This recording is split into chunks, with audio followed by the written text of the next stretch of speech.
Comes up consistently when you're talking to recruiters is, boy, if you're going to take away a lot of the labor pool that I'm able to recruit from, what's that going to do to me, and how's that going to impact me? And I know that we've talked a lot about that, and I was actually surprised by some of what you guys shared. So what I want to do, Greg, is start with you talk about the adjustment period, some of the pains, and then some of the gains, and I'll go ahead and turn it over to you here.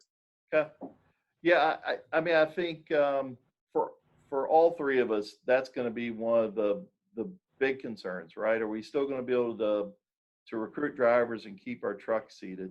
So for us, it certainly was a concern, and that's the reason we started out with that student population. And I'll tell you, with that student population, we typically would see somewhere in the neighborhood of 100 students per week that we would hire. And we implemented the hair testing, and I will tell you that number dropped like a rock in the first 30 days. And when I say drop like a rock, I mean it went from 100 drivers per week that we were hiring down to 30, 40 drivers. But what I would tell you is once you got past that 30-day mark, you started to see it increase back up.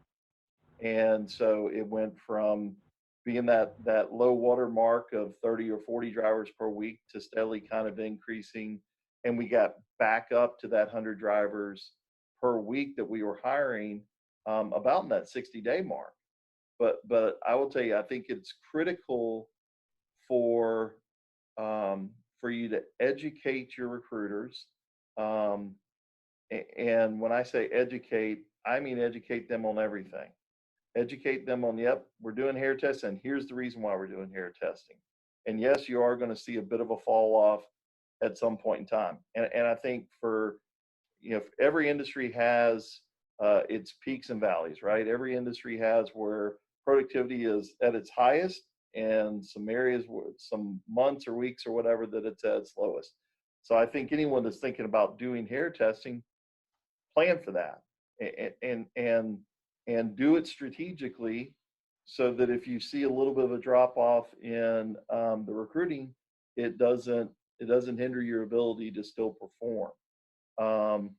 But from an education standpoint, we had sessions with each and every one of our recruiters. Psychemedics came in and did those sessions with us, educating our recruiters, educating how far back the tests go, so that everyone understands, hey, it really goes back essentially 90 days.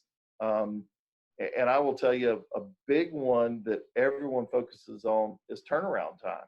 And what I mean by turnaround time is, the time that they take the sample to the time that we get that negative result back. And the reason I say negative result is because I think that's what you need to focus on, is negative result turnaround time. Because positive result turnaround time is not always going to be the same. You have to potentially put a test in further review, have a conversation with the MVR, so that can lengthen that time out. But if you look at the hair test compared to the urinalysis from time that you take the sample to the time that you get that negative result back typically runs about 1.5 days. In our world, that's fine. We can manage that. We can still hire drivers and get them seated in trucks in a timely manner. What we have seen with the hair test, they typically come back in about 1.6 to 1.7 days.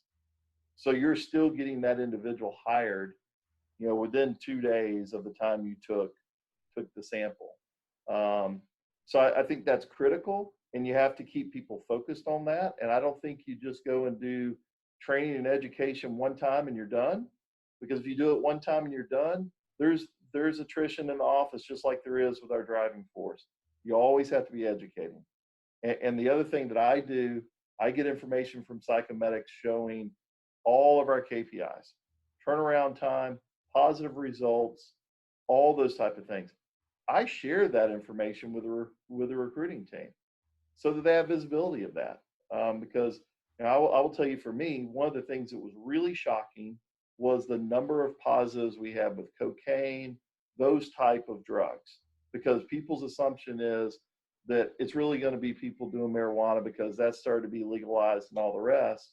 And I'll tell you, there's a major issue out there with the opiates. And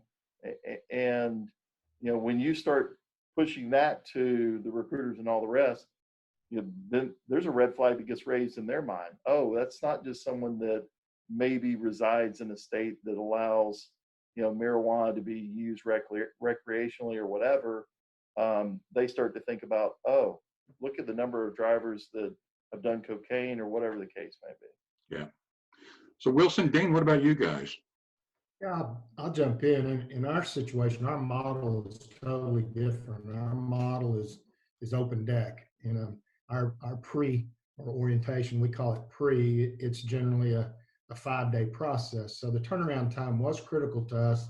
So we didn't pay them for the whole week. But I think the real key is it's not when we started all this. I know our recruiting department looked at it, and some of their pay is based on who they hire, not who they recruit. So in our goal was the stick rate. If I can keep the washouts down and they come in and they're a qualified candidate and they go through our process, it was about hiring them at the end of the week and offering them the job. And I think that's what helped with the recruiters of getting over the hump. I mean, we had concerns when we first put it in, but again, I go back to it was the right thing to do. And I think I've been doing it since August of 12, so we're past all that now. I think there's people that don't come to us because we hair test, much like you guys said earlier. I think that's definitely plays a role into it. But again, our model is totally different. And I do have you can call it luxury or whatever. I don't have to bring in 100 drivers a week like Greg does, or hire 100 drivers a week. So I'm dealing with a lesser group, but I'm also dealing with a different demographic because we are open deck and there's a whole lot more that goes involved with load securement and things like that, which is all a part of our process. So if I had to do it all over again, I'd do it all over again because I saw what the results were, Yeah. Wilson, you want to throw anything in? Yeah, we're kind of in between Maverick and US Express on size or orientation, but it is pretty good. We like to have as many as we can get in there if we have open trucks, that's for sure. Our adjustment was about the same, 60 to 90 days. Once we implemented, there was certainly a drop off. We knew there was going to be.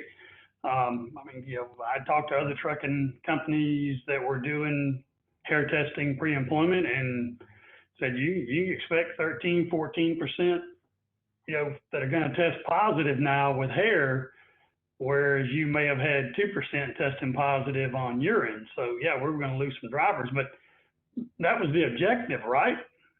Was to identify the drug users. So we were good with that. There were people that we didn't want to put in the truck anyway. But yeah, you do have to train recruiting to let people know up front, don't waste your time and resources on a candidate that you can't qualify.